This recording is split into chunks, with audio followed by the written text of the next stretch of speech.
¿Qué tal? Buenas tardes. Le damos la bienvenida a esta nueva emisión de Mercados y Empresas. Y bueno, hoy el mundo sigue atento, ¿no?, a las derivaciones de la victoria de Donald Trump en las últimas elecciones presidenciales de los Estados Unidos.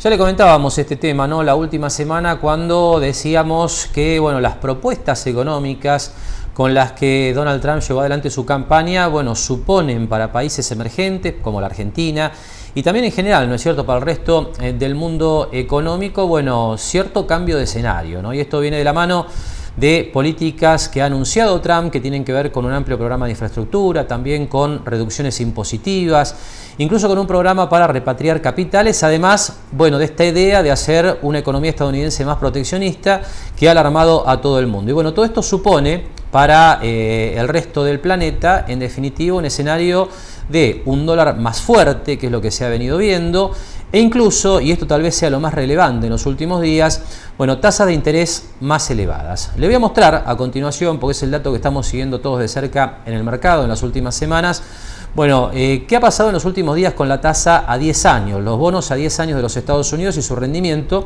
que es una referencia obligada para ver qué pasa justamente con el costo del dinero a nivel internacional. Y como usted ve en pantalla, bueno, el viernes previo a lo que fueran las elecciones presidenciales en Estados Unidos, la tasa estaba en 1,79. Después de ese dato tenemos el del viernes previo, con una tasa cerrando en 2,13% anual, y ahora la tasa que se va al 2,32%. Es decir, estamos hablando de algo más de 50 puntos básicos, desde 1,79 hasta 2,32 en las últimas semanas. Y esto tiene que ver justamente con el ajuste al escenario económico que en general los economistas están previendo que se viene para la economía americana a partir del mes de enero con la llegada de Donald Trump al poder. Esto, le repito, es lo que más se sigue hoy en los mercados. Esto ha generado, por ejemplo, que en las últimas semanas este movimiento de tasas en alza se haya visto acompañado por una caída en los bonos soberanos de muchos países de la región latinoamericana. Argentina no estuvo al margen de ese movimiento. Esto se lo vamos a contar en el último tramo del programa.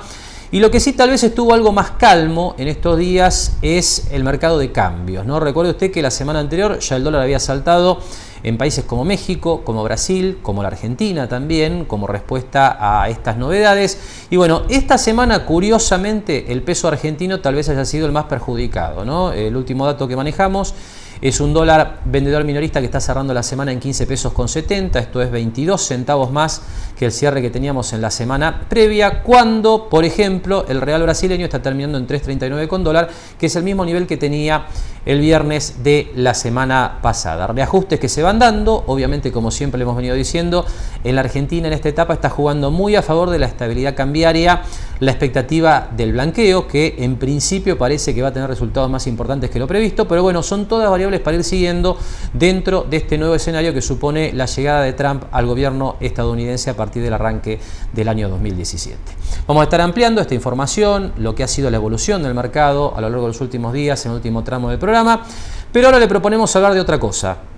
Vamos a estar hablando de lo que es la dinámica del mercado inmobiliario local desde lo que es el crédito para la vivienda. Nosotros hemos comentado ya varias veces a lo largo de los últimos meses que han aparecido una serie de líneas de créditos para la vivienda en distintos bancos privados con ajuste por inflación, también la línea Procrear, y particularmente, que es de la que vamos a hablar ahora, a través de lo que es la tarea del Banco Nación, la línea para acceder a la primera vivienda, la vivienda única y familiar, una línea que hoy tiene una tasa fija en los primeros años del 14% anual, los primeros 3 años, y después se ajusta, pero teniendo siempre un techo en lo que es el código de variación salarial. Usted habrá visto en las últimas semanas que cada vez que conversamos con algún referente del mercado inmobiliario, nos lo ha comentado Diego del Valle, también, bueno, la gente de Espatoril y Lorenzo ha hecho referencia a este tema. Bueno, siempre sale esta cuestión de que los créditos del Banco Nación para la vivienda están funcionando muy bien y que son la mejor oferta que hoy está disponible para aquellos que quieren o comprar su nueva casa o cambiarla. Así que esta semana le proponemos ampliar la información con respecto a esta línea. Para esto conversamos en la semana con Hugo Echarren, allí en el Banco Nación, en San Martín y Córdoba. Él nos contaba, bueno, en principio sobre algunos cambios que, bueno, si usted los tiene en cuenta, son realmente importantes desde el punto de vista del potencial tomador del crédito. Así que lo que sigue es la palabra de Hugo Echarren, del Banco Nación, sobre esta línea para la compra de vivienda única que tiene el banco en Mar del Plata y en todo el país. La línea en realidad no ha sufrido grandes cambios, sí tuvo una modificación en cuanto a lo que es el seguro de vida. El seguro de vida siempre estuvo a cargo del cliente, era un costo, un cargo que se le agregaba a la cuota mensual y a partir del 1 de septiembre ese seguro de vida lo contrata el banco directamente. Entonces ese monto que se abonaba en seguro de vida queda como monto afectable para el valor de la cuota. ¿Cómo está funcionando la línea? Porque según los testimonios que recogemos, realmente es un crédito que está caminando muy bien. ¿Eso es lo que están notando ustedes en el banco? ¿Cómo está la demanda? Sí, sin duda, un crédito que desde el comienzo tuvo una muy buena aceptación, con muchas solicitudes de crédito, y hoy por suerte estamos ya en el camino de las aprobaciones y contabilizaciones con un muy buen porcentaje de estas. Ahora, ¿se puede dar un destino diferente al de la compra de vivienda, al dinero que otorga el banco? ¿Se puede ampliar, construir, refaccionar? La línea en un principio, cuando fue lanzada por el banco, salió como de adquisición, cambio de vivienda y construcción de vivienda. Todavía nos está faltando que nos habiliten la pata de la construcción. O sea, no tenemos todavía esa parte habilitada, solamente tenemos adquisición y cambio de vivienda. Bien.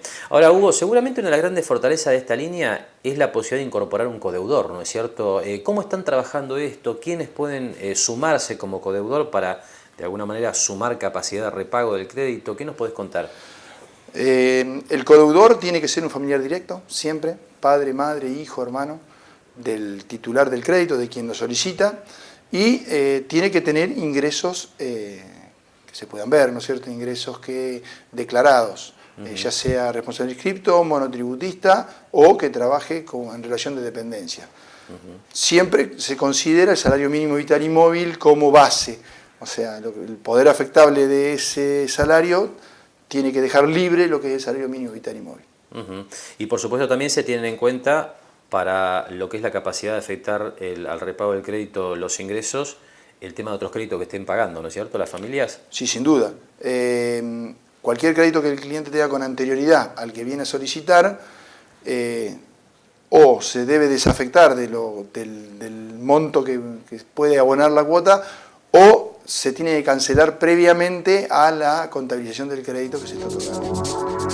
Y realmente un tema importante, ¿no? Este cambio en lo que tiene que ver con el seguro de vida que viene asociado al crédito, y además este dato que aportaba Hugo Echar en el sentido de que, bueno, la gran novedad de esta línea de créditos hipotecarios, más allá de la tasa fija en los primeros años al 14% anual, es esta posibilidad de incorporar al codeudor, ¿no? Este familiar directo que aporta parte de sus ingresos para mejorar la capacidad de repago del crédito de la familia tomadora y, bueno, a partir de allí conseguir un monto más importante para poder comprar una vivienda como la que en definitiva esa familia está buscando, ¿no es cierto? Realmente reacondicionamientos de viejas líneas que tenía el Banco Nación que permiten ahora hacerlas más interesantes. Vamos a compartir ahora el segundo tramo de la charla que manteníamos en la semana con Hugo Echarren, donde hablamos de los montos mínimos de ingresos con los cuales se puede acceder a esta línea y donde también aparece otra de las novedades importantes, cómo se ha agilizado la gestión y el otorgamiento del preacuerdo por parte del banco. Esto nos comentaba sobre estos temas Hugo Echarren. En realidad, esta línea tiene una base que son los 250.000 pesos, que es el monto mínimo prestable. Entonces ya para eso ya tenemos que tener un ingreso mínimo de alrededor de entre 12 y 14.000 pesos. Bien, y en ese caso se estaría pagando una cuota ¿de qué monto aproximadamente? Está entre alrededor de 3.000 y 4.000 pesos mensuales. Bien. Por eso te comentaba el salario mínimo vital y móvil, porque si es el salario mínimo vital y móvil alrededor hoy de los 8.200 pesos, tiene que ganar como mínimo 12.200 para que le puedan quedar los 4.000 pesos libres para poder afectar a la cuota. Perfecto. Ahora, Hugo, un tema seguramente clave en lo que es la gestión y el otorgamiento de los créditos son los tiempos, ¿no? Y los procesos.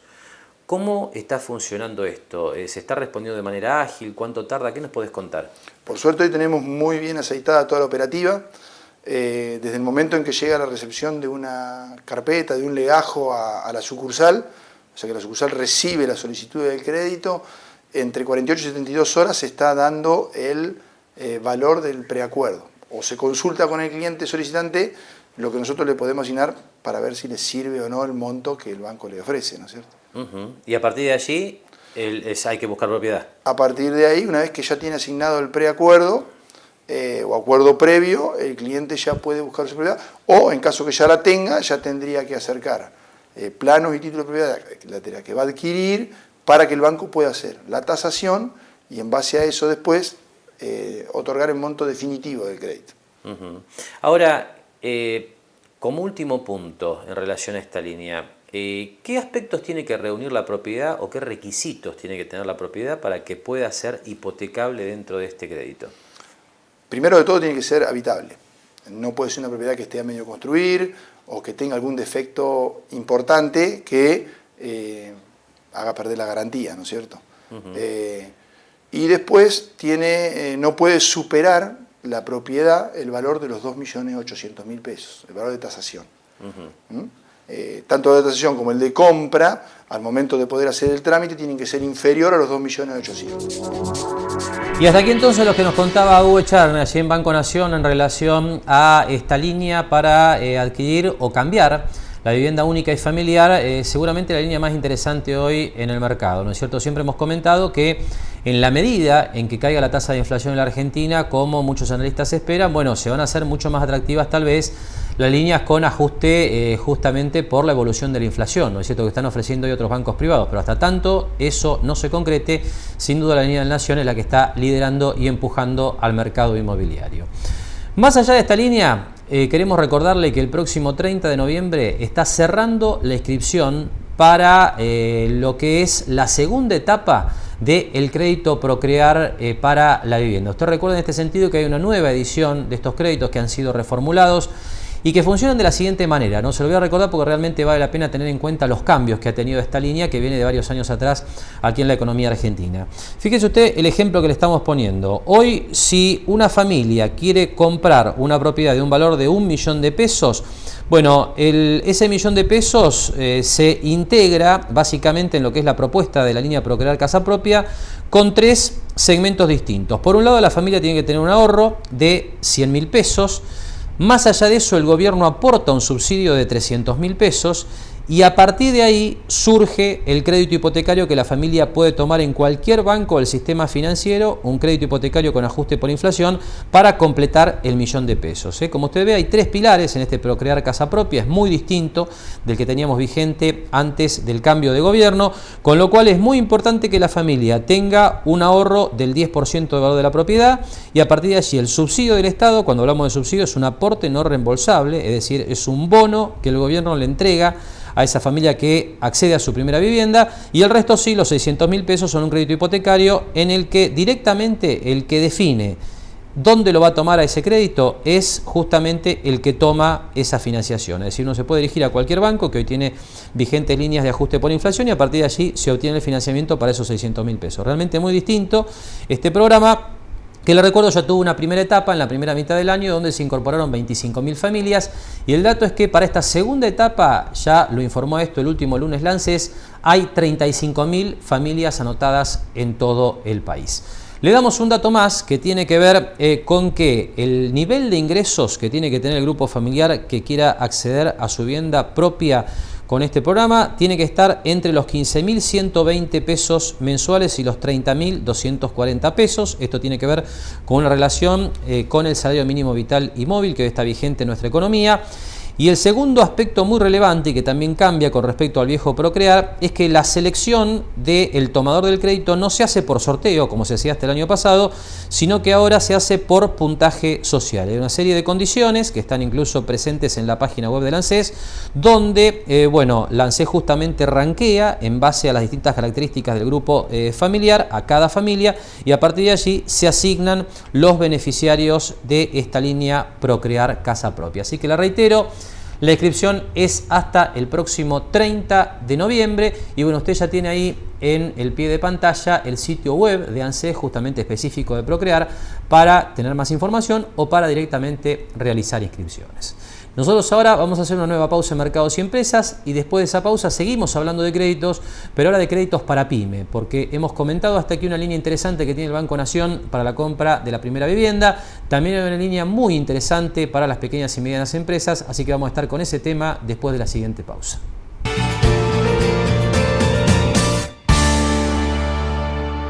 Un banco solidario es un banco que siempre te va a dar una mano. Por eso tenemos un montón de beneficios pensados para vos. Conocelos en cualquiera de nuestras filiales en todo el país o en bancocredicop.com. Banco Credicop Cooperativo, la banca solidaria.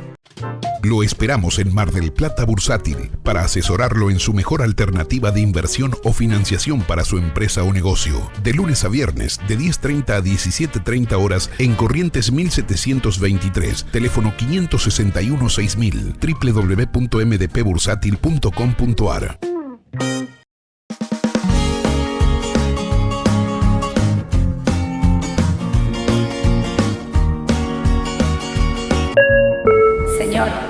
Señor, ¿necesita ver algo más? Sí, me gustaría.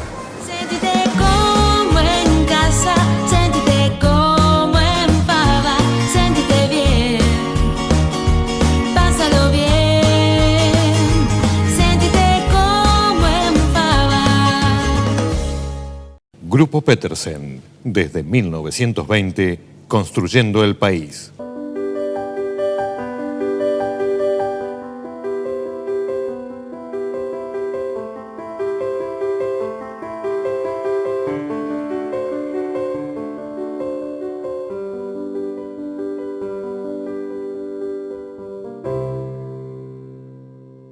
Ramírez Fuente, Propiedades, Almirante Brown 2366. SPI Astilleros, a la vanguardia de una nueva industria naval. Bien, y seguimos hablando de créditos entonces, como le anticipaba en el cierre del último bloque. Y bueno, anteriormente hablábamos de créditos para la vivienda, ahora tiempo de hablar de créditos para pequeñas y medianas empresas.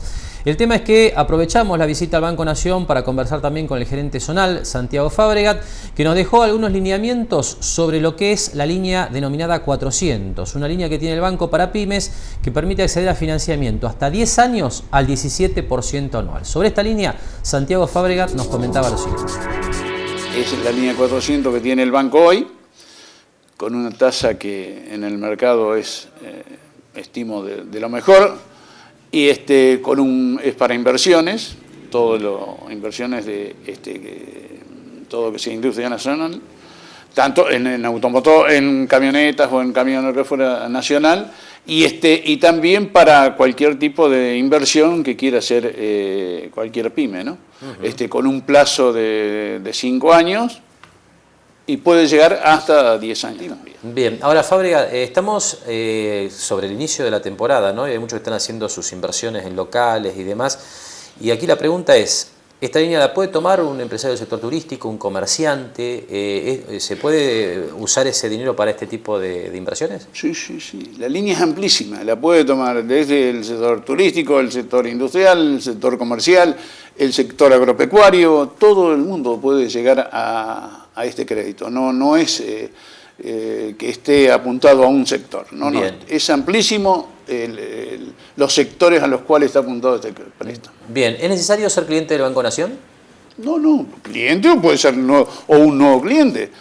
También apuntamos a atraer a nuevos clientes. Por supuesto asistimos los que son clientes y si son nuevos, mejor para ampliar la cartera de clientes del banco. Interesante sin duda, ¿no? Una línea al 17% anual, esta línea 400 que está ofreciendo el Banco de la Nación Argentina.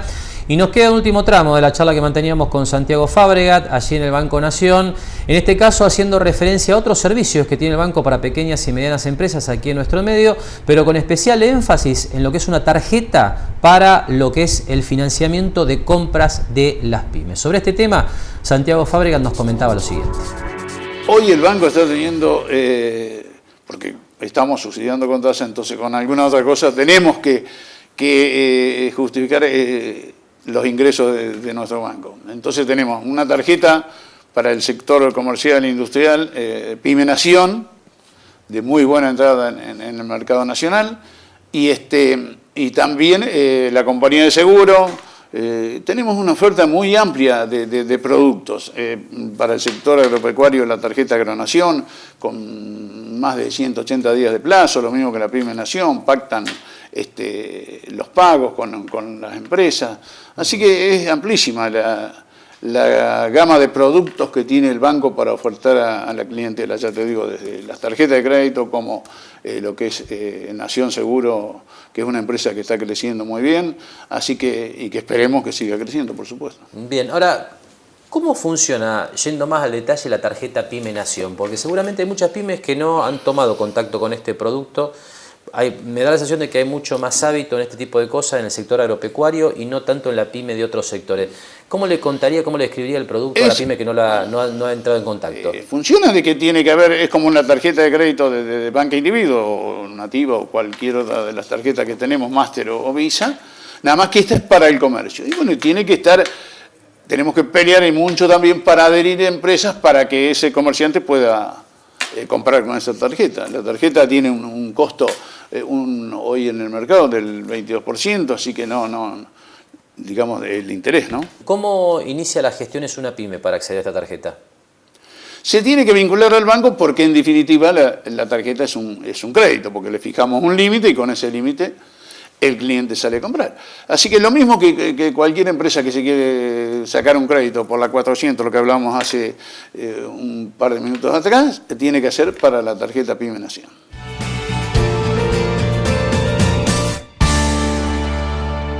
Espatolero y Lorenzo Inmobiliaria. Desarrollos inmobiliarios. Participe por su unidad 100% en pesos y en cuotas. Conozca nuestros 20 emprendimientos ingresando a www.espatoleroylorenzo.com. Organización Ventimiglia. Productores asesores de seguros. Agentes del grupo asegurador La Segunda. Experiencia y profesionalismo.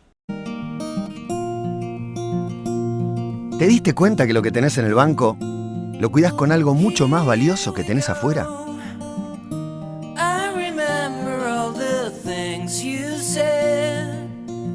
Cada vez que pensás en una clave, buscás adentro tuyo algo que te dé muchas ganas de recordar.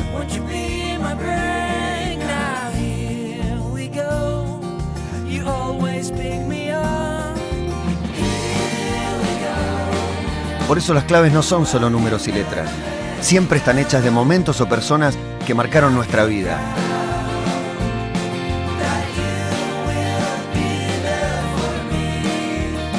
En Superbiel nos dedicamos a hacerte las cosas más fáciles para que puedas disfrutar de lo que tenés afuera del banco. Superbiel, lo más valioso está afuera de un banco. SPI Astilleros, a la vanguardia de una nueva industria naval. Manuel José Lorenzo e Hijos, Administración de Consorcios, Santa Fe 2522. Jauregui Berry, Di Genaro y Asociados. Asesoramiento jurídico tributario. Rawson 1857, segundo piso. Teléfono 410-7666 o 410-7999.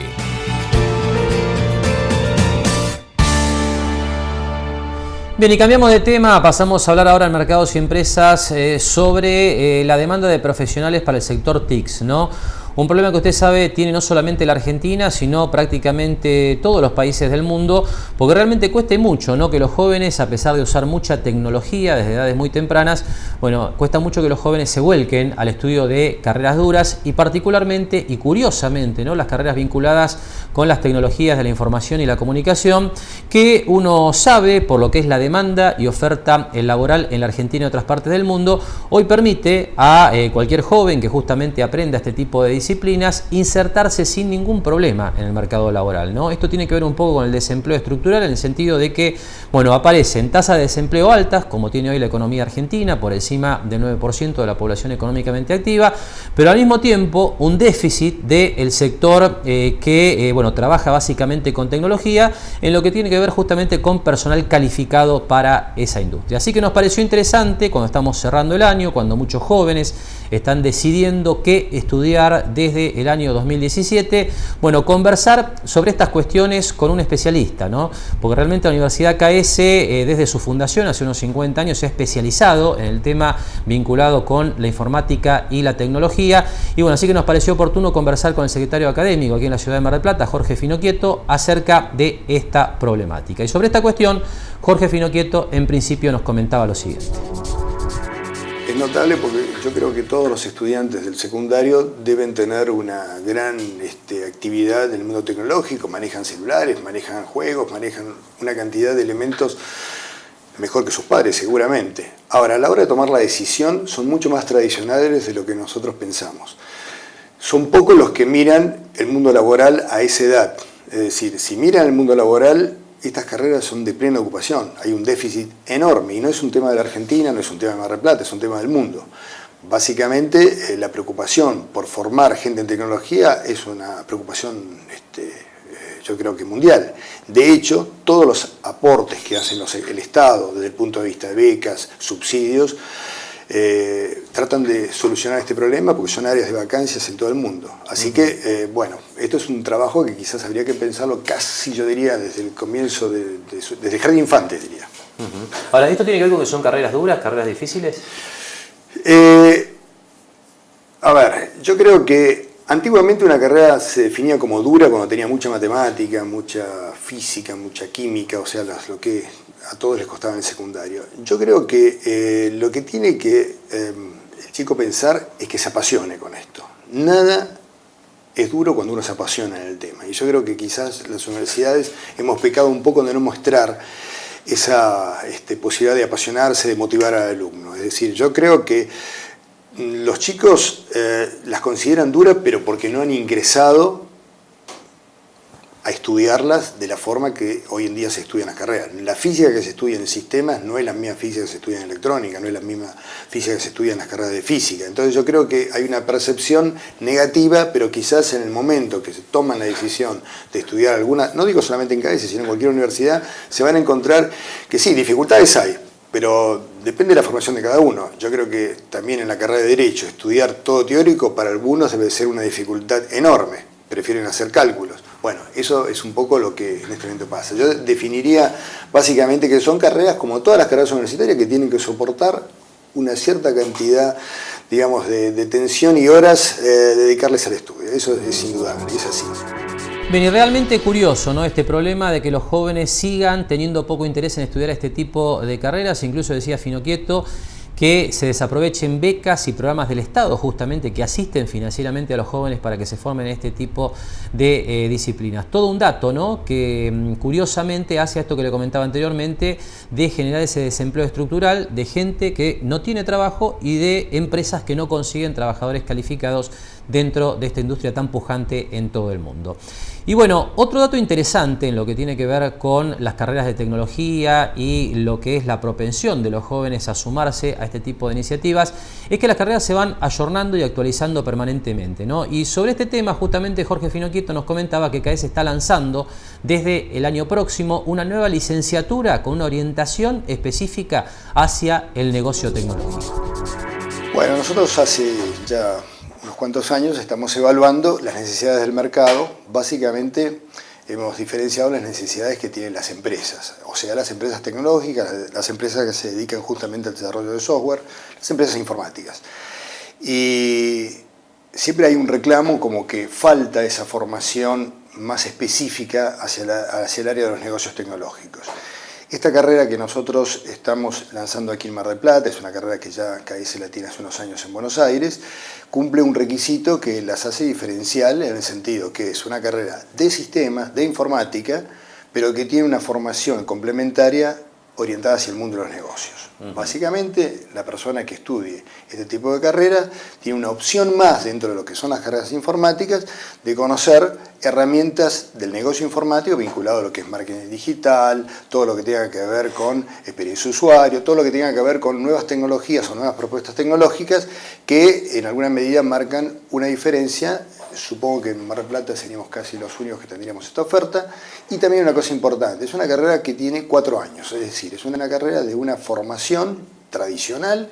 En todo el mundo hoy en día muchas carreras, y también aquí en Argentina, tienen una duración de 4 años con la idea de que tengan una rápida salida laboral los estudiantes, en este caso los egresados, pero con una orientación en sistemas y de aplicación inmediata al mundo de los negocios. Ahora, Jorge, da la sensación, mirándolo desde afuera, que este mundo de las TICs requiere una oferta académica que se vaya ayornando permanentemente, ¿no? ¿Esto es un poco la respuesta a eso? Exactamente. Es una respuesta, pero también debo reconocer que todas las carreras vinculadas al sector se ayornan continuamente. Dependerá, por supuesto, de los planes de estudio, de algunas características que tenga cada universidad, pero es una preocupación constante que los estudios que se hagan acompañen, cosa que nos cuesta mucho, el ritmo de incremento, digamos, del conocimiento tecnológico. Esa parte, nosotros en alguna medida lo estamos haciendo en todas las carreras, pero había una deuda pendiente con lo que necesitan las empresas. Básicamente las empresas requieren una persona que conozca de informática, pero que tenga un conocimiento adicional orientado al mundo de los negocios tecnológicos. Hoy en día sabemos que una persona puede programar en forma excelente, pero posiblemente no sea un buen, que no conozca lo suficiente el mundo de los negocios tecnológicos, que es un complemento indispensable que tiene que ver mucho con el mundo emprendedor. Muchas veces los emprendedores tienen ideas brillantes, pero a la hora de tener que colocarlas en el mercado, bueno, tiene algún tipo de tropiezo por desconocer lo que es el negocio tecnológico, el mundo, digamos, lo que es un plan de negocios, todo lo que tenga que ver con estrategias de negocio, en fin, todo ese tipo de cosas, en una medida estamos tratando de ofertarlas en esta nueva licenciatura. Bien, y esta breve referencia a la demanda y oferta de carreras vinculadas con tecnología aquí en la ciudad de Mar del Plata, pasamos a hablar ahora de propiedad horizontal. Y dentro de este habitual espacio, aquí en Mercados y Empresas, vamos a hacer referencia ahora a los remates, ¿no? A las subastas judiciales de inmuebles por mora en expensa. Nosotros habitualmente hemos venido de alguna manera repasando las cuestiones que definen y que tienen que ver justamente con lo que se puede llamar la negociación o la gestión administrativa, ¿no es cierto?, de la deuda en mora en los consorcios de edificios aquí en Mar del Plata. Bueno, ahora nos ocupamos ya directamente de cuándo no avanzan esas gestiones administrativas y, bueno, se sigue el proceso inevitable de que hay que, en definitiva, ejecutar al deudor. ¿Cuáles son los tiempos de este proceso? ¿Cuáles son las cuestiones que hay que tener en cuenta desde el punto de vista del consorcio? Bueno, sobre este tema conversamos como siempre con el doctor Juan Antonio Costantino. Estos procesos tienen muchas variables, ¿no es cierto? A veces nosotros hablamos de la insolvencia moral y la insolvencia material de cualquier tipo de deudor. Entonces, estos procesos a veces puede ser que a los 2 o 3 meses de iniciado, de trabado el embargo preventivo sobre la propiedad, cuando le llega al domicilio del deudor el mandamiento de intimación de pago, el deudor, que no es un deudor consuetudinario, ni es un deudor recalcitrante, sino que es una persona normal que por algún motivo llegó a la mora, viene y firma un plan de pagos. Y hay otros deudores que no les interesa absolutamente nada, para lo cual hay que llegar al remate, a la subasta y a la distribución de fondos, y en esto le tenemos que estar calculando 3 años aproximadamente para dar finiquito a un recupero efectivo del crédito proveniente de la ejecución y del importe depositado por el adquirente en subasta. Bien, y una vez que se define el remate, ¿no es cierto? El remate de la unidad para cancelar la deuda en mora. ¿Cuáles son los tiempos que hay que tener en cuenta desde el punto de vista del consorcio para que reingresen los fondos que no ingresaron en su momento? Me imagino que esta es una situación muy deseada por parte de los propietarios que estaban pagando, porque reconstruye financieramente la situación del edificio, ¿no? Correcto. Esta pregunta que usted hace es una de las más neurálgicas. ¿Por qué motivo? Nosotros, acostumbrados a ir a las asambleas a explicar este tipo de situaciones, advertimos que cualquier propietario puede llegar a entender que una ejecución de expensas tarde 5 o 6 años si el deudor chicanea o el deudor está muerto y hay que estar buscando a los herederos por todo el país, o si el deudor está concursado en otra localidad del interior del país, por ejemplo. Entonces, eso dificulta. Lo que los propietarios no pueden entender, y a veces nosotros tampoco, es cómo después del remate pueden a veces llegar a pasar hasta 1 año y medio para poder retirar el dinero. Y esto lamentablemente funciona de esta manera. ¿Por qué? Porque el que compró en el remate espera que se apruebe la subasta, deposita el dinero, pero pide la indisponibilidad de fondos. Hasta que él no tenga su escritura, nadie puede tocar ese dinero, salvo para pagar los impuestos propios del acto escriturario. Después, el juez fija un orden de privilegios. ¿Quién cobra primero? ¿Quién en segundo término? ¿Quién en tercer término? Alguno de los que queda relegado, habitualmente apela a este orden de privilegios, el expediente va a la Cámara, etcétera, etcétera, etcétera, y todo esto puede generar un decantamiento de aproximadamente 1 año y medio para que finalice este mini concurso de acreedores y el consorcio esté en condiciones de retirar el dinero. Cuando se regulan honorarios, el abogado del edificio tiene la obligación de apelar los honorarios, y entonces todo esto, reitero, genera dentro del proceso otro pequeño proceso que puede demorar hasta 1 año y medio para retirar el dinero. Y como usted ve, bueno, tiempos que en principio son relativamente breves, como decía Constantino, comparado por supuesto con lo que son los tiempos de la justicia en la Argentina, ¿no es cierto? Pero que traen algunas complicaciones en lo que tiene que ver con la relación con los consorcistas, porque puede demorarse hasta 1 año y medio para poder disponerse de los fondos, incluso una vez subastado ese inmueble. En el segundo tramo de la charla con el doctor Juan Antonio Constantino abordamos algunos casos particulares.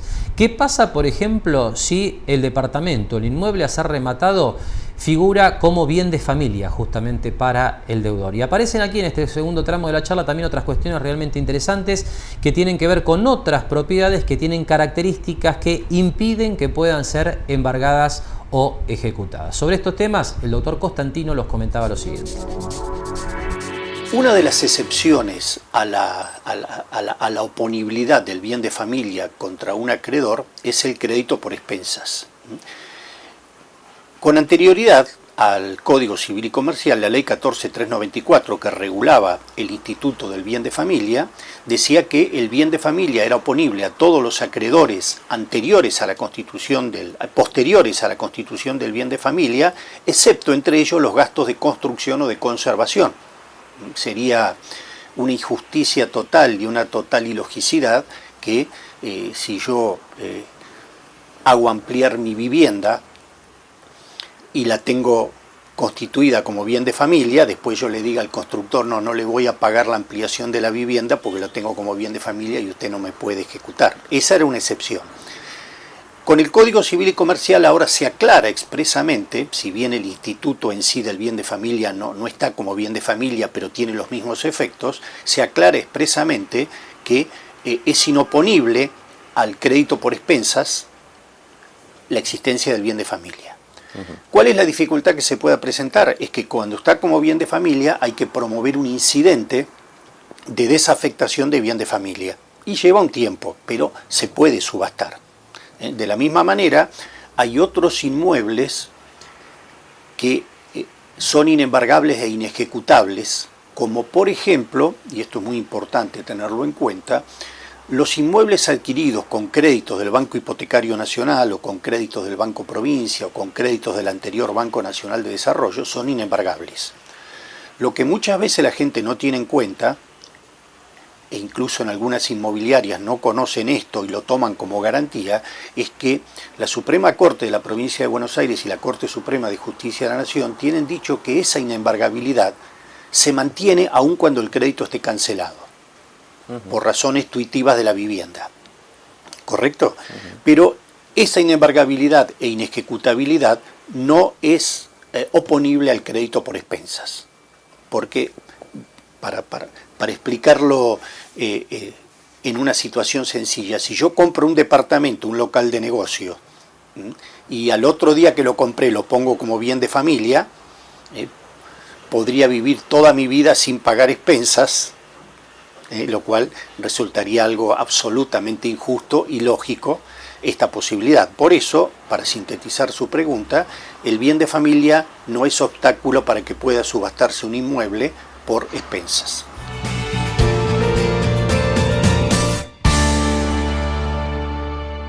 Lo esperamos en Mar del Plata Bursátil para asesorarlo en su mejor alternativa de inversión o financiación para su empresa o negocio. De lunes a viernes, de 10:30 a 17:30 horas en Corrientes 1723, teléfono 561-6000, www.mdpbursátil.com.ar. Grupo Petersen, desde 1920, construyendo el país. Un banco solidario es un banco que siempre te va a dar una mano. Por eso tenemos un montón de beneficios pensados para vos. Conocelos en cualquiera de nuestras filiales en todo el país o en bancocredicop.com. Banco Credicop Cooperativo, la banca solidaria. Organización Ventimiglia. Productores asesores de seguros. Agentes del grupo asegurador La Segunda. Experiencia y profesionalismo.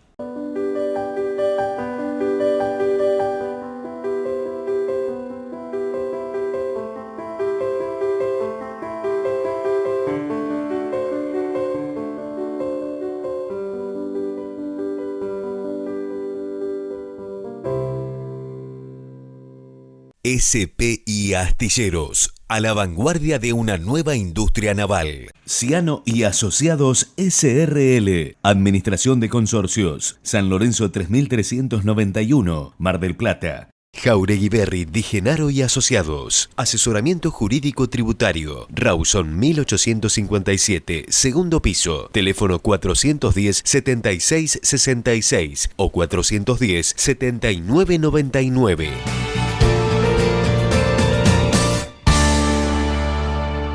Bien, nos metemos ahora de lleno en mercados y empresas en lo que ha sido la semana en el mundo financiero, pero haciendo foco en el plano internacional, ¿no? Porque como le decía en la apertura del programa, bueno, todas las miradas del mundo están puestas en los pasos que va dando Donald Trump en su camino, su recorrido, hasta llegar finalmente a ser presidente de los Estados Unidos allá por el 20 de enero. Y una presencia muy esperada, una exposición muy esperada de la semana, era la de la presidenta de la Reserva Federal estadounidense, el Banco Central Americano, Janet Yellen, que hacía su primera presentación en estos días ante el Congreso de ese país. Y bueno, es importante, era muy esperada esta presentación, básicamente porque Yellen tiene mandato hasta el año 2018, es decir, que va a tener que convivir con Donald Trump, a pesar de que ha habido algunos cuestionamientos acerca de, por supuesto, de parte de Trump, de las políticas que ha venido implementando la Reserva Federal en los últimos años. Vamos a compartir a continuación material de la televisión internacional que de alguna manera hace una síntesis de lo que fue la presentación de Yellen el último jueves en el Congreso de los Estados Unidos.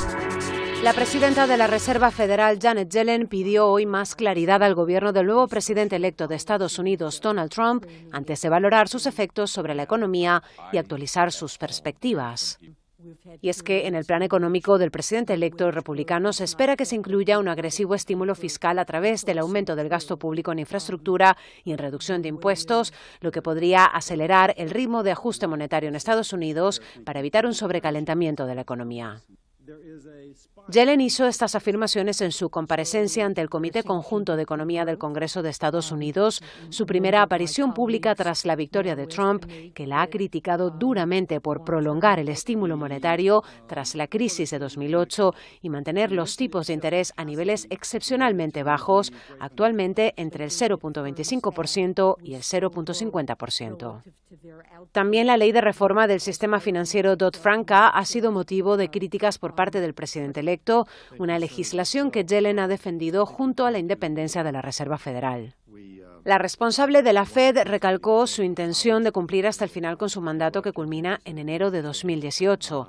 Tras ser investido presidente, Trump podría nominar a un sucesor o mantener a Yellen frente al cargo.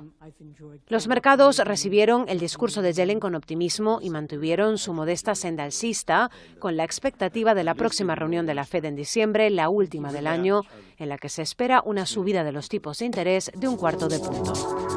Y Yellen, que dejó entonces, bueno, esta lectura importante, ¿no?, acerca de su continuidad hasta el final de su mandato, ya por el año 2018, y la otra referencia, ¿no?, que usted veía casi sobre el final de este informe, en relación a que diciembre muy probablemente sea la reunión de la Reserva Federal, donde finalmente se inicie otra vez el proceso de subas de tasa de interés en los Estados Unidos, algo que se ha venido demorando bastante por lo que es el lento crecimiento de la economía internacional. Pero todo parece indicar que desde diciembre vuelven las subas de tasa de interés allí desde la Reserva Federal estadounidense.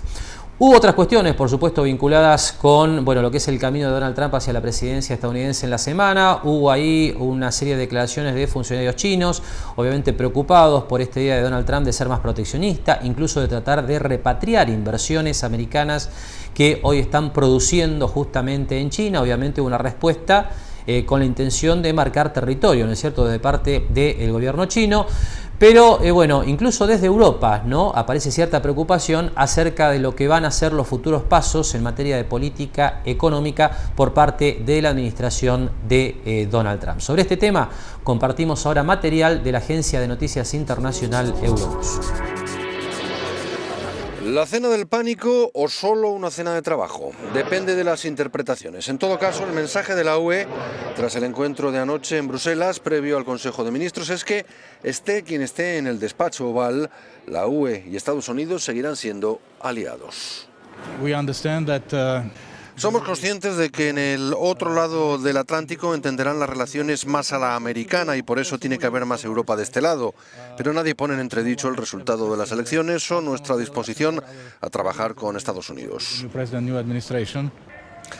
El desplante de Boris Johnson, ausente en Bruselas, y el hecho de que el primer político europeo que recibe Trump haya sido el promotor del Brexit, Nigel Farage, han encendido algunas alarmas en la UE. Federica Mogherini quita hierro a la ausencia británica. El objetivo de la reunión es evaluar el impacto en Europa del cambio de guardia en Washington. Algunos en Europa, decía, se sorprenden más cuando ese país está en la mesa de los 28 que cuando no lo está. Así que creo que es normal que un país que ha decidido abandonar la UE no esté muy interesado en nuestro debate sobre el futuro de las relaciones con Estados Unidos. La mayor parte de los ministros de Exteriores presentes han tratado de restar importancia a la cena de esta noche, definida por parte de la prensa y de algunos responsables políticos europeos como resultado del pánico a la victoria de Trump. A la espera de saber más sobre el rumbo que tomará la política estadounidense, preocupa bastante el tema de las relaciones con Rusia, un asunto que divide a los socios comunitarios. Bien, y como usted ve entonces, preocupación o por lo menos atención global, ¿no?, a los pasos de Donald Trump hacia la Casa Blanca, donde poco importó, bueno, justamente las novedades con respecto a las elecciones estadounidenses fue en el Banco Central de la República Argentina.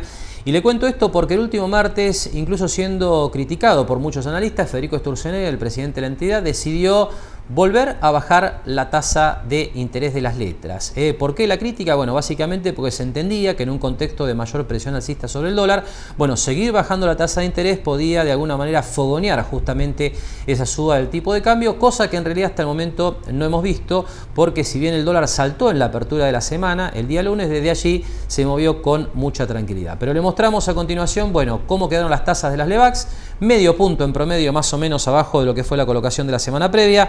El plazo más operado, 35 días, 25,75% anual. Y el plazo más largo, 252 días, con una baja menor, 22,89% anual.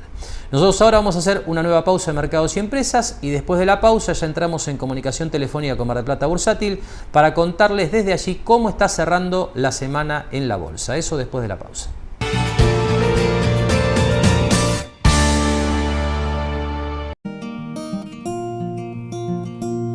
¿Te diste cuenta que lo que tenés en el banco lo cuidás con algo mucho más valioso que tenés afuera?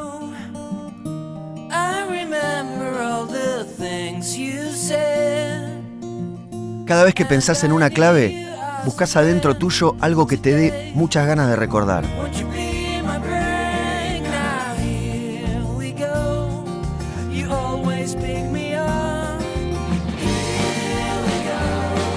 Por eso las claves no son solo números y letras. Siempre están hechas de momentos o personas que marcaron nuestra vida.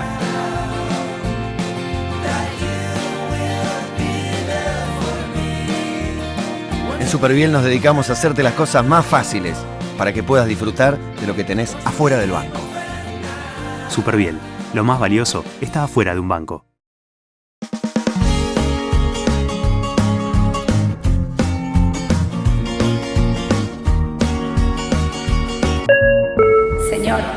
Señor, ¿necesita ver algo más? Sí, me gustaría. Sentite como en casa, sentite como en Fava, sentite bien, pásalo bien, sentite como en Fava. Espatolero y Lorenzo Inmobiliaria. Desarrollos inmobiliarios. Participe por su unidad 100% en pesos y en cuotas. Conozca nuestros 20 emprendimientos ingresando a www.espatoleroylorenzo.com. Juan Antonio Constantino, abogado, Almirante Brown 2358, Entrepiso, Oficina 3. SPI Astilleros, a la vanguardia de una nueva industria naval.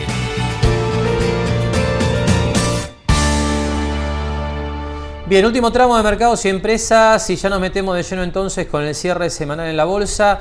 Comunicación telefónica, como todos los fines de semana, con Adriana Filiolo, directamente desde Mar del Plata Bursátil. Adriana, ¿cómo estás? Muy buenas tardes. Hola Marcelo, buenas tardes. Bueno, contanos un poco, Adriana, qué es lo que viste, ¿no? Ya esto comentaba yo en la apertura del programa. Se ha dado en una semana de un contexto, obviamente todavía con las repercusiones de la llegada de Donald Trump a la presidencia de los Estados Unidos a partir de enero. Todo el mundo siguiendo eso, siguiendo la tasa de 10 años en Estados Unidos, viendo qué pasa con las monedas, pero se calmó bastante el mercado, ¿no? Sí, yo creo que, mira, de lo que fue el martes 8, el miércoles 9, todos esos días a hoy, realmente el mercado recuperó de esa baja, recuperó una importante parte ya. Y bueno, nosotros hay algunos papeles todavía, como Petrobras Brasil, algunos de esos todavía está más abajo del nivel que estaba, porque el índice Merval estaba arriba de 17.000 puntos, hoy está a 16.392.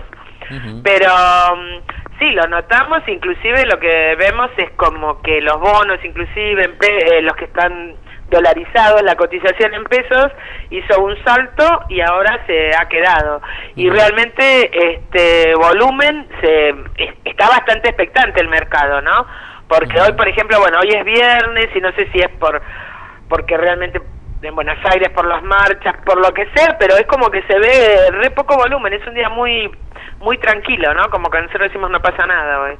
Pero el mercado abrió un poco para abajo y se ha dado vuelta en lo que va de la rueda y bueno, nada, estamos ahí. El índice Merval está a 0.40 arriba, nada más. Abajo, perdón, y los otros índices como el de la bolsa o el Burcap, esos están para arriba. Así que no sería raro que termine de acá a los 25 minutos, 30 minutos que faltan de rueda, realmente que termine positivo el mercado, ¿no? Y fue una semana, fue rara, porque realmente el dólar también parecía que se iba y se quedó tranquilo. Los papeles que cotizan en el exterior, a medida que subía el petróleo, por ejemplo, hoy ha subido mucho YPF de los papeles argentinos, ¿no? Comentaba Tenaris, también a Tenaris le han dado una mejora en la calificación en cuanto a futuro que pueda tener el papel, y la están recomendando tanto Tenaris como YPF en el exterior. Y nosotros lo que notamos fue eso, o sea, la gente tampoco se desesperó mucho con la suba del dólar, los que tenían bonos largos, algunas cambiaron de posición y bueno, pero la gran mayoría, o sea, como tenía rentas o a lo mejor si tenían dólares también aprovecharon para armar un poco más de cartera. El I-24 llegó a estar a 120% en dólares y pagó la renta y encima, bueno, al caer también quedó ahora está en 113, 114. Así que bueno, lo que vemos como que el mercado está tranquilo, no podemos decir de la locura que fue la otra vez, o al menos que cuando abrimos siempre, cuando pasan estas cosas, con el Brexit pasó lo mismo. A la semana había retomado. Así que bueno, esperemos, las empresas de energía siguen subiendo, inclusive hay cosas como que nosotros analizamos como que no se puede llegar a descubrir mucho, que es, por ejemplo, Edenor presentó un balance horrible esta semana con patrimonio neto negativo y sube, ¿viste? Entonces hay algo que ven en un futuro, algo hay que hace que la gente siga comprando a pesar de los datos que a veces salen malos de un papel. Y sin embargo, bueno, Pampa también está haciendo volumen y está segunda hoy en volumen y todos los días se nota que hay bastante movimiento con ese papel, ¿no? Pero no ha caído, son papeles que no han caído. Y bueno, y siempre terminamos recomendando a las que no subieron, que Siderar, que decimos, bueno, la chapa, con el tema de Brasil, la venta de autos, preparándose siempre para el año que viene, ¿no es cierto? Este año podemos decir que algunos tomarán posiciones en forma adelantada, pero ya más o menos está hecho, ¿no? Lo que es. Seguro. Ahora, Adriana, contame algo de lo que estás viendo con el tema del blanqueo, porque en general, bueno, se viene siguiendo muy de cerca esto, hay bastante consenso en el sentido de que la expectativa de que el blanqueo termine mejor de lo previsto, bueno, mantenga calmado al dólar a pesar de las presiones internacionales, ¿no? Con este nuevo escenario de Trump en la presidencia de los Estados Unidos, que eso está tirando hacia arriba un poco el dólar contra todas las monedas, pero ahí en la bolsa seguís notando interés, consultas, como hemos venido hablando. Sí, en realidad nosotros siempre decimos, ¿no? Lo que charlamos con los clientes, nosotros como bolsa hemos quedado, siempre decimos, nos da un poco de bronca de haber quedado afuera, de no poder participar en la licitación, o sea, en la compra de los bonos. Hubiera sido bastante, o sea, podría haber sido activo para nosotros esta parte del blanqueo. Creo que la mejor parte va a venir una vez que ya blanquearon, porque mientras siga la parte, o sea, mientras la renta financiera siga sin grabarse, realmente creemos que una vez que la gente blanqueó, ¿qué va a hacer? ¿La va a dejar en una otra vez? ¿La va a llevar a una caja de seguridad o a una caja de ahorro que no le da nada? No, pensamos que bueno, se acomodarán un poco los plazos de los bonos, se podrá reinvertir en bonos, están saliendo bastante fondos, que esta semana fue la presentación del de Pampa, como fondo cerrado para poder participar con los fondos del blanqueo. Hoy, o sea, pensamos que va a haber un movimiento, ¿no es cierto? Que nosotros podemos participar, teniendo en cuenta que una vez que la gente blanqueó, todos los bonos pueden mantener su capital en dólares, en bonos, y bueno, y no pagar, no estar expuestos ni a bienes personales ni a ganancias. Pero bueno, o sea, pensamos que a partir de ahora, inclusive gente que ha blanqueado tenencias en el exterior, o sea, creo que mucha gente va a aprovechar para traerlos, ¿no? Así como también hay mucha gente que lo ha hecho, nos hace vender algo como para tener fondos para pagar ese 10%, y lo que está haciendo es blanqueando y dejándolo afuera. La opción es amplia, lo que pasa es que una vez que lo tenés afuera tenés que pensar si vas a pagar impuestos sobre eso o si preferís tenerlo en algo que no pague impuestos, ¿no? Seguro. Bien, Adriana, te agradecemos mucho estos comentarios, te deseamos buen fin de semana, vamos a volver a hablar seguramente el próximo viernes para que nos cuentes cómo siguen las cosas, ¿no? Porque parece que hay mucho todavía por recorrer en este camino que va a llevar a Trump a la presidencia en los Estados Unidos allá por el 20 de enero, con muchas repercusiones para los mercados emergentes, ¿no? Como la Argentina, y por eso esta calma que vos describías bien, con poco volumen, con movimientos de precios bastante erráticos, bueno, que tienen que ver un poco con la incertidumbre que hay hoy, no solamente en la Argentina, sino en todo el mundo. Bueno, gracias Marcelo, hasta luego. Conversamos entonces con Adriana Figliolo directamente desde Mar del Plata Bursátil en este escenario, ¿no?, tan incierto con respecto a los activos financieros en todo el mundo. Nosotros ahora vamos cerrando compartiendo los rendimientos de los principales bonos argentinos en dólares. Y como usted ve en pantalla, bueno, el Bonar 10, el título que vence en abril del año próximo, sigue, como le mostrábamos la semana anterior, con una tasa del 0% anual, básicamente porque este es un bono que, le recuerdo, va a poder ser aplicado al pago del impuesto especial de blanqueo en el primer trimestre del año próximo, tomando en cuenta una alícuota del 10%. Aquí la idea es que hasta fin de año la alícuota del impuesto especial de blanqueo es 10%, el primer trimestre del año que viene esa alícuota salta al 15%, pero si uno cancela ese impuesto especial con el Bonar 10 y con el Global 2017, bueno, la alícuota permanece en el 10%. Por eso está claro que hay una demanda especial de este bono en el mercado, a pesar de que hoy no tiene un rendimiento atractivo para los ahorristas. Y después, los otros dos bonos que son los más operados en el mercado argentino, el Bonar 2024 y el Discount, en los dos casos, y esto tiene que ver con la caída vinculada con la suba de la tasa de interés en los Estados Unidos, con suba de sus rendimientos, 5,80% anual ya el Bonar 2024, y el último dato que manejamos para el Discount es 7,80% anual. Y aquí realmente, y con esto cerramos, hay una gran disyuntiva, hay una gran discusión entre los analistas. Muchos están recomendando la compra de estos bonos a estos niveles de tasa de interés, obviamente porque son tasas muy atractivas en la comparación internacional, pero otros todavía prefieren llamarse a la cautela, teniendo en cuenta el difícil escenario, por lo menos incierto escenario en materia de tasa de interés, que supone la llegada de Donald Trump a el gobierno de los Estados Unidos. Con este comentario estamos cerrando, le agradecemos que nos haya acompañado una semana más con Mercados y Empresas y nos despedimos, como hacemos habitualmente, hasta el próximo sábado a la hora 18. Gracias y muy buen fin de semana.